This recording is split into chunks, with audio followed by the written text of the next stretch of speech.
What a difference clouds make. Could you say that clouds make our day?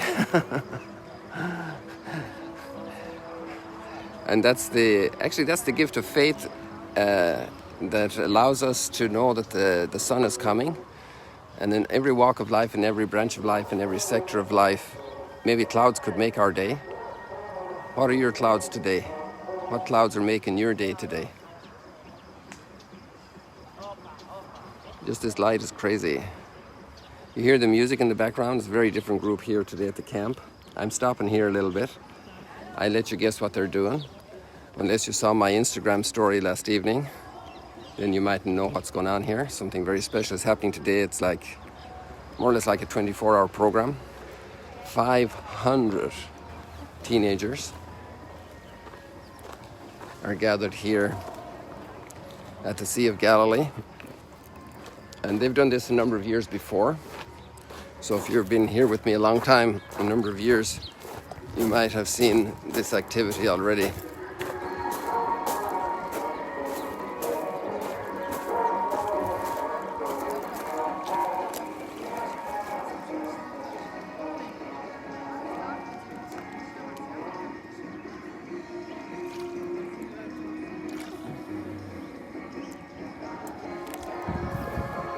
I love the peace and quiet, but this is communicating a different story today.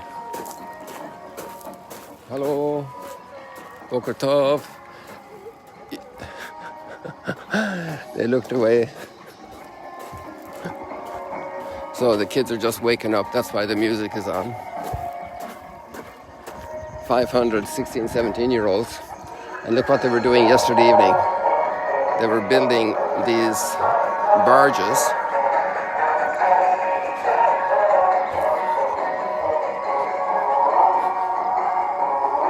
to cross the Sea of Galilee with the wind. So they're not done yet. They're going to put up big poles in these barges with sails, and they're going to try and catch the wind and sail across the Sea of Galilee once the wind gets strong here in the early afternoon.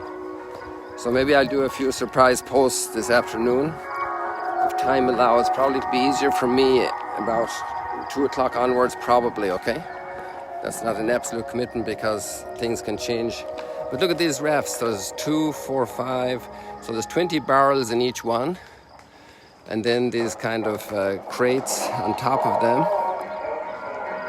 And then they're all tied together very well. And the work still continues. So I think this is enough for now. We'll just move along here and look for a bit more quiet. It's pretty loud here.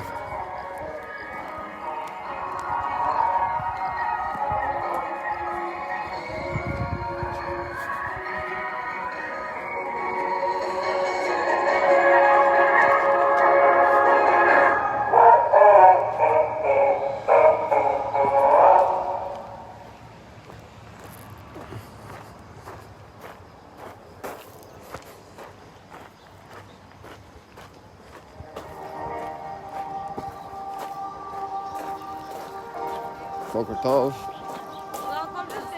Yeah, and you say she do high call Boker Po. And say met Jan de and she be call Holem Lirot Habe Yezairem. Ich omrim raft beevrit. Raft beevrit.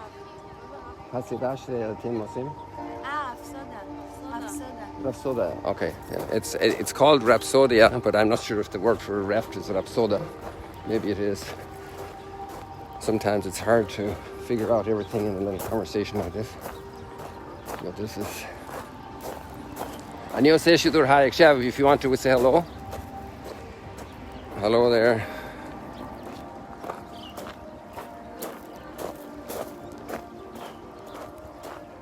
So actually I'm waiting to say hello to the big boss here who's running the whole thing just to check in. And maybe we'll have a chance to talk to some of the kids afterwards and let you meet them.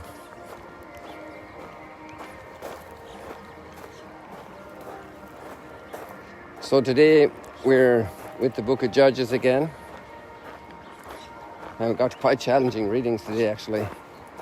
we have the book of Judges with Gideon. And I don't know what stands out for you in that reading, but for me what stands out very strongly is simply the fact that he says he's the most miserable from the most miserable family, and God is going to call him and set him out to do his mission to recover the people's fidelity. It's amazing, isn't it? Atim rotzim dirot salam alaikum. To say salam alaikum? Yes, for the people. Yes, why not? So these are. How many people you have? Right now only 32, but by the day it'll be 1,000, maybe this evening. Okay? So these are all my Arab-speaking friends, and they're Israelis. And they're in Rhapsodia this morning. So you just say hello, people. Salam alaikum. Is this Yoni? What? Ata Yoni? No. Oh, okay. Ani Father Kelly. Who are you? I'm doing אני עושה שידור חי עכשיו. Okay, live. בכל בוקר. פה, זה מצוין לראות הילדים פה. Specific in this beach? No, בהר, אני פה בגט מגדלה, אני גר פה. אני כהן דת קתוליק. So you came, Yoni knows you? I think I met him before, but I talked to the guys and they told me that I need to talk to him. Okay. To do a little bit of live stream with the kids. So you have a permission to hit around over here, yes? Oh no, אני גר פה על יד, אני עושה שידור חי כל בוקר. Okay. Okay? Thank you. You want to say hello on the... Okay. תודה רבה. Salam alaikum. Enjoy the day. So I was very happy to see that there's a bunch of Arab-speaking kids here as well. That means the population cross-section is represented. That's a good thing. All the equipment they have here. So we have to do a little detour this morning. It's life-saving stuff and technical stuff. Things people need to cross the Sea of Galilee on a raft. In the Gospel it says so many times Jesus crossed to the other side with the disciples. So they're crossing today. Wow, they blocked my little passageway here. So I'm going to have to do this another way. So I'll just go out through here if you don't mind. Oops. Oh. There we are. So we were talking about Gideon. So, if we're looking for excuses to say our mission is too big for us, or too hard for us, read the story of Gideon today. I'm the most miserable in the most miserable family, and you're looking for me to do the job, God? Are you kidding? He's just a great guy, Gideon. And then the way this warrior is going to save the people afterwards, with really a fake impression of strength, which is really what we all have, isn't it? Our strength can decline so fast. Strength of an economy, a strength of a political party, a strength of a dictator, of a despot, of a rough boss at work, of a major politician. At any moment we can collapse, fall apart. The strength, we human beings are so proud of our strength, And no wonder the psalm says, was it Psalm 2? That the kings of the earth make their plans and God in heaven laughs. Oh, there we got the bird. But she's just gone up behind the tree here. Beautiful white crane.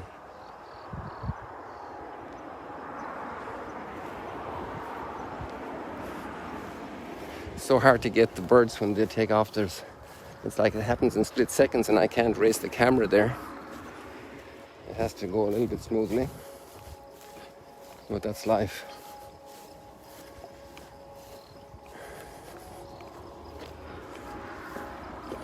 Here we got our little famous morning glories.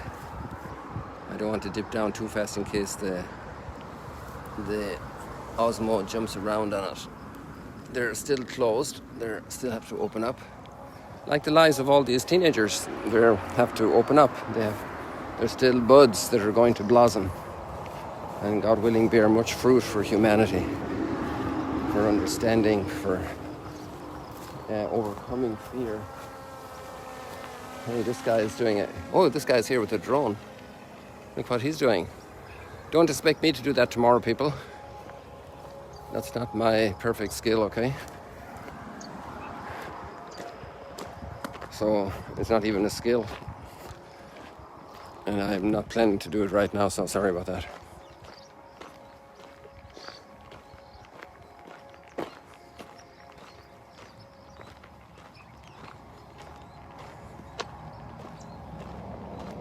The Lord speaks of peace to his people, but he wants people like Gideon to step up and to be part of the process of bringing his people to deep peace with him.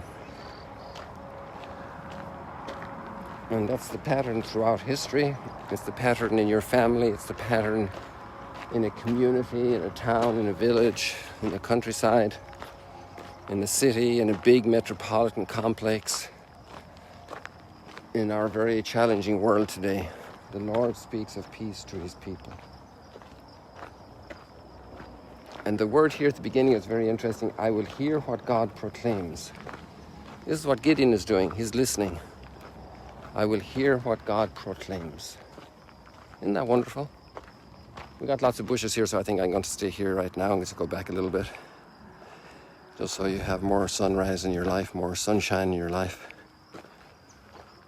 You can think about that today. How can you bring more sunshine into some people's lives?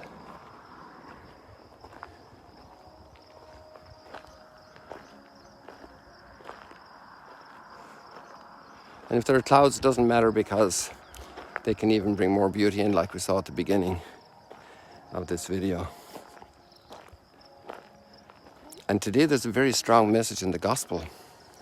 It's one of the things that blocks most people from, a lot of people, from their union with God, from hearing his voice, from following his call. And Jesus puts it this way: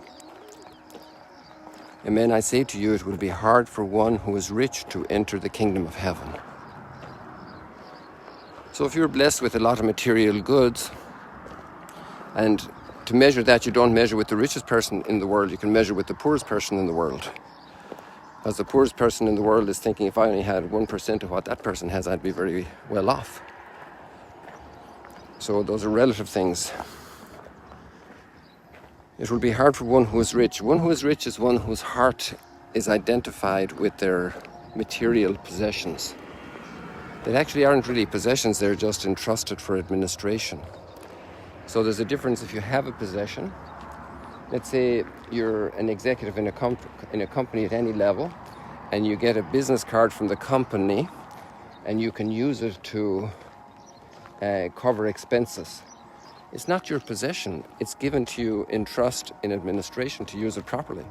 Like all public officials, like all corporate officials, because they don't own the thing, they're there to serve. And then that's what happens to us in all of our lives, because we're all here to serve. We don't own anything. We're not going to take our farm with us into the coffin, or our car, or our 37 pairs of shoes, or our whatever it is. So we're here to serve.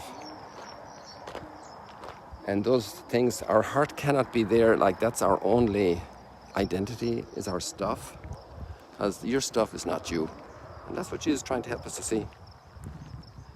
Your stuff is not you. And it's not easy to separate our heart from the beautiful things we got from our grandpa.